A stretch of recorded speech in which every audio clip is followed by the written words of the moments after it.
જેની એક ગર્જનાથી આખું સરથાણા નેચર પાર્ક ગુંજી ઉઠતું હતું, આજે એ સિંહ કાયમ માટે શાંત થઈ ગયો છે. સુરતનો લાડકો અને જંગલનો રાજા આર્ય હવે માત્ર યાદોમાં જ રહી ગયો છે. કિડનીની ગંભીર બીમારી સામેની લાંબી જંગ બાદ ગઈકાલે વહેલી સવારે આર્યએ આ દુનિયામાંથી વિદાય લીધી.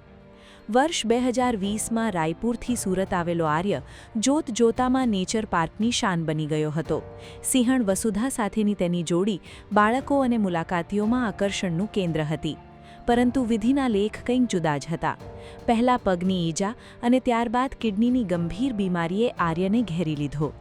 લોહીમાં ક્રિએટિનાઇન લેવલ વધતા તેની હાલત નાજુક બની હતી. છેલ્લા 8 દિવસથી આર્ય ભૂખ્યો તરસ્યો મોત સામે લડી રહ્યો હતો. નેચર પાર્કના ડોક્ટરોની ટીમે તેને બચાવવા દિવસ-રાત એક કર્યા, લાઈફ સેવિંગ દવાઓ આપી, પણ કદાચ આર્યનો સમય પૂરો થઈ ચૂક્યો હતો.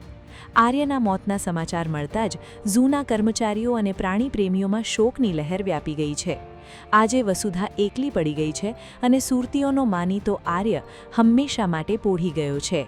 અલવિદા આર્ય, તારી ગર્જના સુરતના હૃદયમાં કાયમ ગૂંજતી રહેશે.